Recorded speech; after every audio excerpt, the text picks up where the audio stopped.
안녕하십니까. 더비용원 여러분. 국가공인 청소년 상담사 3급 필기시험 대비를 위한 모의 문제 풀이 시간입니다. 오늘은 8번째 시간으로 교재 위치는 79페이지 142번부터 풀이하도록 하겠습니다. 142번에 나오는 문제는 케이스라는 학자가 나오고 피아제 이론이라고 하는 얘기가 나옵니다. 이 문제를 풀기 위해서는 약간 사전적인 지식이 좀 필요한데요. 우리가 일반적으로 도덕 발달이나 인지 발달에 있어서 피아제라는 인물이 가지고 있는 어떤 위치가 굉장하죠. 그래서 이 피아제 이론이 사실은 굉장히 많이 비판도 받고 있습니다. 그 얘기는 거꾸로 해석하면 이 피아제 이론이라고 하는 것 자체가 이 학계에 던진 어떤 파장은 굉장히 크고, 그래서 이 피아제 이론에 대해서 또 동조도 하지만 또 거기에 따라 또 적절한 수정을 가하려고 하는 그런 것들이 많이 있죠. 그래서 이 피아제 이론에 또 대응하는 신피아제 이론이라고 하는 것이 있는데, 신피아제 이론의 대부분의 내용들은 뭐냐면 기존의 피아제 이론을 좀 수정하거나 개선을 해달라고 하는 어떤 그런 의미의 이론들을 우리가 보통 신피아제 이론이라고 합니다. 그 대표적인 학자가 바로 지금 우리 책에 나오는 그 케이스라고 하는 분이 대표적인 학자입니다. 이 케이스라는 분은 피아제 이론에다가 수정 제안들을 제시할 뿐만 아니라 일반적으로 정보 처리와 같은 그러한 내용을 좀 더 추가시키면 좋겠다라고 해서 어떤 정보를 처리함에 있어서 효율성을 가져오게 되면 그만큼 더 저장 기능을 더 회복하게 됨으로써 어떤 인지 발달에 있어서 조금 더 나은 쪽으로 갈 수 있다, 이렇게 얘기하면서 피아제 이론을 전면적으로 부정하는 것이 아니라 피아제 이론에 대해서 긍정적인 부분을 충분히 긍정을 하면서 좀 더 추가적으로 생각할 내용이 있다라고 판단해서 자기 나름대로의 인지 발달 이론을 4단계로 구분을 해서 처음에 감각 운동 단계라고 해서 이것은 피아제 이론을 받아들이고, 그 다음에 자기만의 또 독특한 이론으로서 2단계, 3단계, 4단계를 나름대로 좀 개발을 해서 얘기한 내용입니다. 그래서 이분 같은 경우에는 그 지문 보기에 나와 있는 것처럼 이런 겁니다. 내용을 읽어보면 어떤 아이가 사물을 보는데 입체적으로 보는 것이 아니라 사물을 분리해서 본다거나 멀리 있는 것, 가까이 있는 것, 가벼운 것, 무거운 것, 많은 것, 적은 것, 이러한 차원의 단계를 구분하는 단계까지 가게 되면 그러한 것들에 대해서 좀 더 체계적으로 분류한다라는 거죠. 그래서 정보 처리의 방법을 좀 더 달리 하게 되면 좀 더 나은 어떤 그런 인지 발달의 단계에 오른다, 이렇게 설명을 하면서 지금 그 케이스에 나와 있는 이분 이름이 케이스인데 그 지문에 나와 있는 그 내용 자체가 바로 보기 142번에 5번에 나와 있는 중심 개념 구조 형성이라고 해서 일반적으로 어떤 도식을 인식하는데, 표상화하는데 정보 처리 기술과 같은 그러한 방법으로 하게 되면 훨씬 더 나은 인지 발달을 할 수 있다, 이렇게 얘기하는 분이에요. 그래서 케이스의 여러 가지 인지 발달 4단계 중에서도 일반적으로 세 번째나 네 번째 단계에 해당되는 내용을 설명하기 위해서 중심 개념 구조라고 하는 거, 중심 개념 구조라고 하는 개념을 갖고 나와서 피아제 이론을 좀 더 수정하고 개선하는 그런 내용을 설명한 겁니다. 그래서 사실 이 문제는 우리가 청소년 상급부에 출제되는 데 있어서 좀 더 깊은 문제이긴 합니다만 이런 내용이 있다. 케이스와 같은 부분들, 사이에라고 하는 부분, 이런 분들이 대부분 다 뭐냐면 이러한 피아제 이론들에 대해서 수정을 하려고 하는 후발주자들의 여러 가지 이론적인 시도다, 이렇게 이해하시면 되겠습니다. 그 다음에 143번 문제입니다. 콜버그의 도덕성 이론에 있어서 성인기에 도덕적 정점들을 둘러싸고 정체성 위기가 일어나는 이유로 옳은 것은, 정체성의 위기가 일어나는 이유로 옳은 것은, 여러분들 5번에 보면 이런 얘기가 나옵니다. 자신의 인지적 사고 수준과 실제적 경험의 정도의 불일치에 의해서 일어난다. 이게 이제 정확한 말인데요. 왜 그러냐면 콜버그는 그런 얘기를 합니다. 일반적으로 어떤 충분한 경험이 병행되지 않으면은 추상적인 사고가 가능한 성인도 일반적인 인습적 수준에서의 인지 발달 수준에서 머문다는 거예요. 그 도덕적 발달 수준에 머문다는 거예요. 그러니까 어떤 인지적 사고 수준과 실제 내가 경험하는 정도가 어느 정도 일치가 되어야 추상적 사고가 가능해지면서 그 다음 단계로의 어떤 도덕 발달이 일어나는데, 그렇지 않으면은 정체성 위기가 일어난다, 이렇게 설명을 한 거예요. 그래서 제가 해설에도 그런 얘기도 달았습니다는 143페이지에 정체성 위기에 일어나는 콜버그 이론의 핵심 중에 하나가 뭐냐면 바로 불일치의 문제가 원인이다. 이렇게 설명하는 거거든요. 그래서 143번 문제는 그렇게 여러분들이 처리하시면 되겠습니다. 그 다음에 144번 문제입니다. 역시 콜버그의 도덕 발달 이론에 관한 설명입니다. 옳지 않은 것입니다. 이름 잘 아시다시피 콜버그는 3단계로 나누어서 전인습적, 인습적, 그리고 후인습적이라고 해서 3단계로 분류를 했죠. 그러면서 옳지 않은 내용을 찾아보면 보기 3번입니다. 3번이 뭐라고 되어 있냐면 법체계에 근거하여 도덕적 의사결정을 하는 사람은 후인습적 수준에 도달하는 것으로 본다. 법체계에 근거해서 도덕적 의사결정을 하는 것은 나이가 9세 정도에서 일어나는 일들이죠. 그러니까 인습적 단계, 제 4단계에서 도달하는 내용이다. 이렇게 보면 될 것 같습니다. 그래서 인습적 단계에 해당된다. 그런데 이거 후인습적이라고 얘기했으니까 144번에 3번이 틀린 내용입니다. 나머지는 여러분들 읽어서 이해해 주시고요. 자, 145번 문제입니다. 인간의 발달 과정 연구를 위한 표집 추출의 과정 중 다음 보기에 해당하는 것은, 자, 보기에는 표집 방법이 정해진 후에, 그 방법이 정해진 거죠. 그 난수표 등을 이용해서 본격적으로 가설 검증을 위한 모델을 뽑아내는 과정을 뭐라 그러느냐? 말 그대로 샘플링이죠. 표본 추출을 설명한 내용입니다. 그래서 145페이지에 145번의 답은 5번이 되겠습니다. 그 다음에 146번 문제를 보겠습니다. 여러분이 좀 죄송한 말씀 드리는데 146번 문제는 여러분이 가지고 있는 그 140번 문제 있죠, 그죠? 요 문제는 좀 제가 해설상에도 문제가 있고 약간의 출제상에 조금 오류가 발생했습니다. 그래서 146번 문제는 없는 걸로 여러분 해주시고요. 147번 문제로 가겠습니다. 인간의 발달 과정을 연구하기 위한 과학적 연구 방법 중 문제의 제기 단계에 해당하는 것은 뭐냐? 1번입니다. 개인의 일상적인 경험 및 사건에서 생긴다. 그러니까 문제를 한번 제기해보는 거죠. 내가 어떤 분야가 좀 궁금하다. 어떤 쪽에 좀 연구 예상으로 좀 삼아봤으면 좋겠다. 아주 러프하게 처음부터 이제 어떤 부분, 어떤 사회 현상이라든가 여러 가지 변화에 대해서 원인이 뭐고 또 어떤 결과와 어떤 상관관계가 있는지 이런 것들을 내가 한번 의심을 품어보는 것, 의문을 품어보는 것이 바로 보통 문제 제기 단계입니다. 이것은 우리 일반적으로 일상생활에서의 경험이나 사건 등에 의해서 생겨나는 것이다. 이렇게 볼 수가 있거든요. 그러니까 147번 문제에 1은 문제 제기 단계고, 그 다음에 2, 3, 4, 5는 제가 그 밑에 해설 단계처럼 뭐 중요 요인 발견 단계라든가 문제 검증 단계라든가 또는 기각 내지는 인용의 단계라든가 이런 각각의 단계별로 설명해 놓은 거니까 그 내용을 여러분 참조해 보시고요. 147번 문제는 1번이 문제 제기 단계라고 하는 것은 여러분들이 꼭 알아두시기 바랍니다. 그 다음에 148번 문제입니다. 다음 보기는 어떤 연구 방법에 대한 설명인가? 우리가 연구 방법에서 여러 가지 여러분들 관찰법, 질문집 이런 것을 우리가 일반적으로 어떤 최초의 자료를 찾기 위한 방법이고, 또 어떤 횡적이냐 종적이냐 또는 우리가 일반적으로 무슨 고호트 방법을 쓸 것이냐 아니면 단기 종단적인 방법을 쓸 것이냐 여러 가지 연구 접근법이 있고, 그 다음에 자료를 추출하는 방법들이 있는데요. 지금 보기에 있는 내용을 보면은 연구자는 부모와의 애착 형성이 자녀의 성격 발달에 어떤 영향을 미치는지에 대해 연구하고자 한다. 이러한 연구 주제를 위해 5세, 10세, 15세 남녀 각각 100명씩을 대상으로 삼았습니다. 그러니까 어떤 시간적인 흐름이 있는 것이 아니라 어떤 나이대, 그룹별로 그 동시대에 어떤 그룹별로의 어떤 평균의 비교라든가 내용상의 차이점을 찾는 연구니까 10세에서 끄는 한 팀, 5세에서 끊은 한 팀, 그 다음에 15세에서 끊어버린 한 팀, 횡으로 다 끊었죠. 그래서 횡으로 끊어서 세계 집단을 비교하는 연구니까 횡단적 연구 방법이 되겠습니다.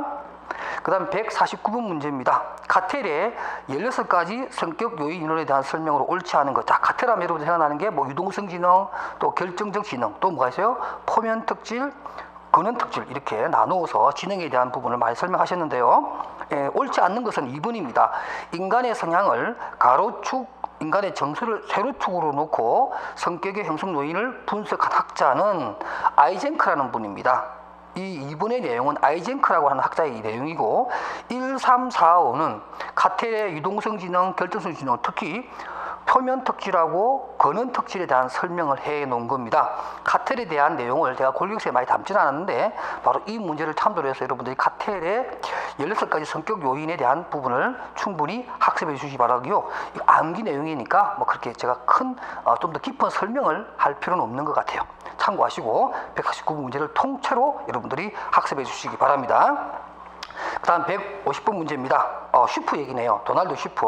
주로 진로 발달 쪽에 유명한 학자분이신데 슈프의 직업 발달 이론에 인간관에 대한 설명으로 옳은 것끼리 묶은 것입니다. 자, 일단 옳은 것을 찾아보면 디귿입니다. 슈프는 성탐, 학유세라고 해서 진로 발달의 5단계입니다. 그러니까 뭐 성탐, 학유세 이렇게 해서 하나하나 제가 머리 앞부분에 것만 했습니다. 그래서 성장기와 탐색기와 그다음에 확립기, 유지기, 제일 마지막에 세태기까지 5단계로 발달된다 이렇게 설명을 했고요. 그다음 또 리얼에 보면 이런 말도 했습니다. 탐색기에는 이 두 번째 단계죠.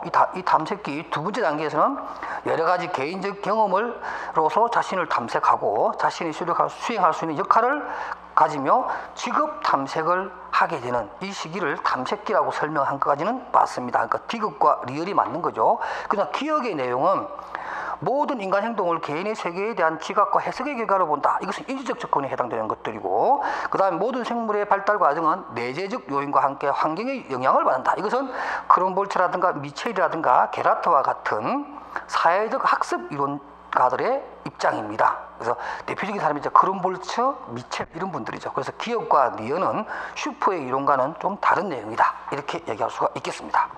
그 다음에 151번입니다. 다음 중 핵심 지식 관점에 대한 설명으로 옳은 것입니다. 자, 풀이에 나와 있는 것처럼, 해설에 나와 있는 것처럼 발달은 아동에게 균등하게 일어난다. 이것은 아니죠. 아동에게 딱 개인차가 발생한다. 그 다음 또 두 번째, 각각의 핵심 영역이 유기적 통합적으로 발달한다고 되어 있지만은 각각의 핵심 영역은 독립적으로 발달한다. 이렇게 보게 되면 4번의 내용만 맞고 나머지는 다 조금씩 틀린 내용입니다. 4번에 보면 아동의 일상 대화에서 하는 설명들은 대부분 인간 및 동식물의 행동과 일정한 관련성이 있다라고 해서 핵심 지식 또 핵심 영역에 있어서만큼은 우리가 일반적으로 인간의 행동이나 동물, 식물의 행동과 일정한 관련성이 있다라고 보면서 그러한 내용으로 연구하는 것이 바로 해설 5번에 나와 있는 것처럼 그 부분을 얘기하고, 일반적으로 피아제의 개인적인 구성주의와 이 개념을 같이 하고요. 그 다음에 비구츠키의 아동과 성인의 상호학습 대해서는 무관한 태도를 보인다라고 하는 입장이 바로 핵심 지식 관점에서 얘기하는 겁니다. 그래서 여러분들 이 문제도 사실은 직업 상담사 상급의 어떤 그런 수준으로 조금 굉장히 깊은 내용이라고 할 수 있는데요. 일단은 1과 2와 3 정도의 내용은 여러분들이 일반적인 내용이니까 이 책을 통해서 이해하시고, 특히 해설에 나오는 5번에 나오는 핵심 지식 관점에 있어서의 피아제의 내용과 그 다음에 비구츠키의 차이점만 여러분들이 알아두셨으면 좋겠습니다. 그 밑에 뭐 태아기 기행 발생 물질을 나오고 바로 또 뭐 헤비거스트의 발달과학 이런 게 나왔는데 이것은 조금 편집에 있어서 좀 문제가 생겼네요. 이것은 좀 한꺼번에 좀 날려주시기 바랍니다. 그 다음에 152번입니다. 염색체 이상으로 인한 증후군이 아닌 것은 해서 이 문제는 이 책 교재, 이 문제집 32페이지 53번에 보면 영아 돌연사 증후군이라고 하는 내용을 설명해 놨습니다. SIDS라고 하는 거죠. 그래서 영아 돌연사는 일반적으로 뭐 호흡 조절 기능의 이상이라든가 뇌기능 이상 때문에 생긴다라고 보고, 염색체 이상하고는 좀 거리가 멀죠. 추가적으로 여러분들 이 영아 돌연사 증후군에 대해서는 이 책 32페이지 53번 문제를 참조해 주시기 바랍니다. 그 다음에 153번 문제입니다. 터너 증후군에 대한 설명으로 옳지 않는 것 5번입니다. 몽골증이라고 하죠. 일반적으로 몽골증은 뭐죠? 다운 증후군을 얘기합니다. 그래서 1번부터 4번까지는 터너 증후군에 대한 올바른 설명인데, 몽골증이라고 하는 것은 다운 증후군의 특징이죠. 일반적으로 어때요? 이렇게 얼굴이 넓적하고 눈매가 끝이 올라가고 그 다음에 눈 밑에 눈 분턱이 생기고, 그죠? 키나 손, 발이 적은 이러한 외연을 보여주는 바로 몽골증에 해당되는 설명. 다운 증후군의 설명이니까 153번의 답은 5번이 되겠습니다. 그 다음에 154번입니다. 다음이 설명하고 있는 태학이 기행 발생 물질의 작용 원리. 자, 수면 효과입니다. 이건 꼭 기억하시고요. 이것은 여러분들 수면 효과라는 게 뭐죠? 처음에는 나타나지 않다가 처음에는 관련성이 없는 그러한 상황이었다가 나중에 시간이 가면 갈수록 어떤 상황을 설명하는 가장 결정적인 요소가 되는 또 그러한 설명의 기제가 되는 그러한 효과. 그리고 이제 싹 잠들어 있다가 잠재돼 있다가 어느 시간이 좀 지나고 난 뒤에 그것이 하나의 가장 정확한 또는 중요한 원인으로서 수면위를 떠오르는 이것 갖다가 우리가 수면 효과라고 합니다. 그러니까 잠자고 있다가 갑자기 툭 튀우는 효과죠. 그래서 154페이지에 4번에 나오는 특히 뭐 임신 중에 매일 알코올을 섭취한 그 어떤 산모가 나중에 아이가 처음에 나타나지 않다가 아이가 자라나면서 그러한 후유증이 나타나는 것, 이거 갖다가 수면 효과 또는 수면자 효과라고 합니다. 그 다음 155번 문제입니다. 우리 앞에서 배웠던 153번 문제에서 배웠던 터너 증후군에 관한 얘기니까 설명 없이 넘어가도록 하겠습니다. 156번입니다. 비고츠키의 사회적 구성 이론의 제한점에 대한 설명으로 옳은 것. 자, 제한점이니까 일반적으로 뭐 단점 이렇게 얘기할 수도 있겠죠. 그 설명해 놨는데 1번과 3번, 4번, 5번은 피아제의 개인적 구성주의 이론의 제한점입니다. 그러니까 비고츠키는 사회적 구성주의고 피아제는 개인적 구성주의를 따르게 되는데 156번에 1번부터 3, 4, 5는 피아제의 얘기고 비고츠키의 사회적 구성 이론에 있어서의 제한점 내지는 단점은 2번입니다. 아동 스스로의 예리한 관찰과 다양한 사회활동 참여를 통한 새로운 기술 습득의 가능성을 강화하고 있다라고 하는 비판을 비고츠키 이론은 그 비판을 듣고 있다 이런 얘기입니다. 꼭 구분하시고요. 그 다음 157번 문제입니다. 인간 발달의 과학적 연구를 위해 필요한 것 중 개념의 기능에 대한 설명을 옳은 것. 우리가 일반적으로 과학적 연구에 있어서 개념이란 말과 이론이란 말을 좀 구분해야 되는데 157번 문제에 그 지문들을 보게 되면 일반적으로 4번과 5번은 개념이 아니라 이론에 대한 설명을 해 준 것이고요. 그 다음에 1번 같은 경우에는 구체적 현상을 이해하는 방법을 제시하는 것이 아니라 개념은 뭐죠? 추상적 현상을 이해하는데 방법을 제시하게 될 것이고 일반적으로 우리가 사회과학을 하는 데 있어서 방법은 연역적 결과를 도출하는 데 있습니다. 그래서 1번, 2번도 적절하지 못하고 4번과 5번은 이론에 관한 얘기니까 3번 개념의 기능으로서 아동 발달에 대한 연구의 출발점과 지향점을 동시에 제시하는 것이 바로 개념에 대한 기능의 내용을 설명한 것이라고 볼 수가 있겠습니다. 좀 어렵죠? 일단 이런 것은 그냥 여러분들이 암기해 보는 게 좋습니다. 그 다음에 158번 문제로 가겠습니다.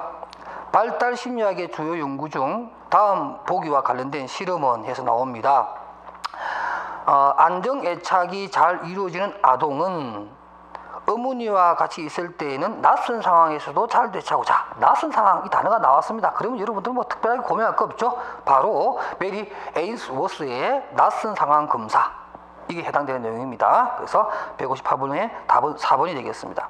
그 다음 159번입니다.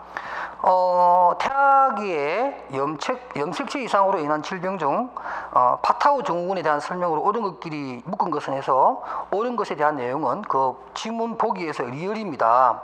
만분의 1 빈도로 나타나며 안면 기형과 손발 기형이 중요 증상으로 보이면서 선천성 심장 기형이 나타나기도 한다. 요 내용이 파타우 증후군에 대한 설명으로 옳은 것이고요. 기억 18번째 연설체가 3개다. 이것은 에드워드 증후군이고요. 그 다음에 두 번째 몽고증이라고 하는 것, 다운 증후군. 그 다음에 7번 디귿에 보면 이 병이 있으면 태아의 몸속에 남성 염색체가 있지만 여성의 신체 특성도 함께 보이는 이러한 증후군은 크라인펠트 증후군입니다. 그래서 이 기억, 리언, 디귿은 다른 증후군에 관한 얘기고요. 리얼만 맞다라고 보면 159번의 답은 5번이 되겠습니다. 그 다음에 160번입니다. 다음 중 시차 설계법에 대한 설명은 옳은 것이라고 해서 시차라고 하는 것은 4번에 나온 내용 그대로입니다. 제가 설명을 4번으로 그냥 여러분들 외워주시면 좋겠습니다. 대상 연령이 고정된 상태에서 시대 변화에 따른 개인 변화에 의해 유용하다라고 해서 대상 연령이 딱 고정돼 있어요. 그러면서 예를 들면 뭐 연초와 연말에 그 시차에 의해서 변화된 내용을 이해하는 이런 방법이죠. 이게 바로 시차 설계법이고 그에 대한 내용을 가장 잘 설명한 게 4번입니다. 그 다음 161번입니다. 발데스가 주장한 지혜의 구성 요소에 해당하지 않는 것이라고 해서 우리가 발데스의 우리가 고령자들에 대한 그 보상 정확하게 보상 최적합 선택 이론 그걸 얘기했던 분인데 거기 보면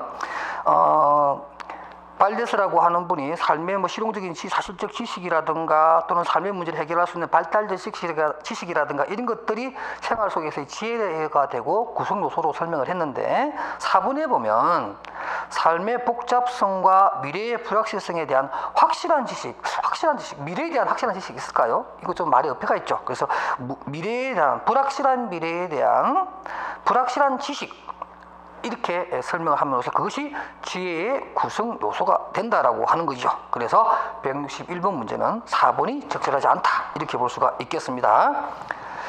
그 다음에 162번 문제입니다. 바로 나왔네요. 바로 발데스의 SOC라고 해서 Selective Optimization with Compensation, 그러니까 어떤 보상적 차원에서의 최적합된 선택을 나이가 들면 들수록 해줘야 된다 이런 얘기를 하면서 1번과 2번, 3번, 4번은 이러한 SOC 이론의 정확한 설명을 한 거고요. 4번에 보면 노화에 따른 상실을 보상하기 위해서는 타인의 도움이나 부가적 자원의 동원 없이 스스로 대응해야 한다 이렇게 얘기하지 않았습니다. 제가 해설에서는 조금 다르게 해서 조금 이런 오해가 있을 수 있는데 해설을 조금 고치겠습니다. 해설을 이렇게 고치면 될 거예요.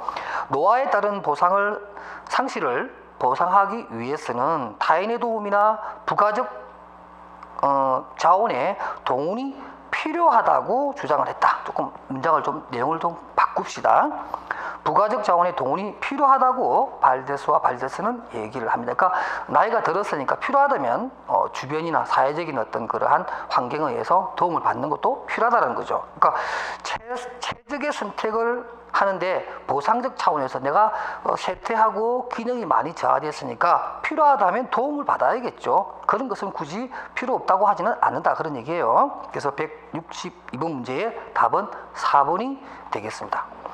163번 문제입니다. 죄책감과 수치심에 관한 설명으로 옳지 않은 것. 우리가 전전 시간에 죄책감이라고 하는 것들에 대해서 얘기를 하고 그다음 이것이 이제 기본 정서가 아니라 사람마다 개인차가 난다 이런 얘기도 설명하면서 죄책감은 내적 기인에 속하는 것이고 수치심은 외적 기인입니다. 그래서 그 부분 1번이 거꾸로 되어 있는데 찾아주시고 2, 3, 4, 5는 맞는 얘기입니다. 그러니까 여러분들이 2, 3, 4, 5에 대한 내용도 이 교재를 통해서 확실하게 숙지해 주시기 바랍니다. 자, 이렇게 해서 우리가 발달 이론과 관련된 문제로서 163문제 한 문제가 없었고요. 162문제를 우리 많이 풀었네요, 그죠? 162문제를 풀었는데 상당히 많은 문제를 아주 숨가쁘게 풀었습니다. 그렇지만 시험을 준비하는 데 있어서 이 정도는 좀 풀어내야 되지 않나 이렇게 생각을 해서 좀 많은 문제였지만 여러분들과 하나하나 속속들이 설명을 하면서 진행을 했었습니다. 그래서 다음 시간에는 이제 집단 상담의 기초 두 번째 과목에 대한 얘기를 하려고 합니다. 그래서 다음 91페이지 교재부터 시작할 텐데요. 한번 좀 읽어봐 보시고 또 골격수 한번 보시고 집단 상담에 대한 문제를 풀어보도록 하겠습니다. 그럼 집단 상담에 대한 내용을 약속하면서 다음 시간까지 안녕히 계십시오.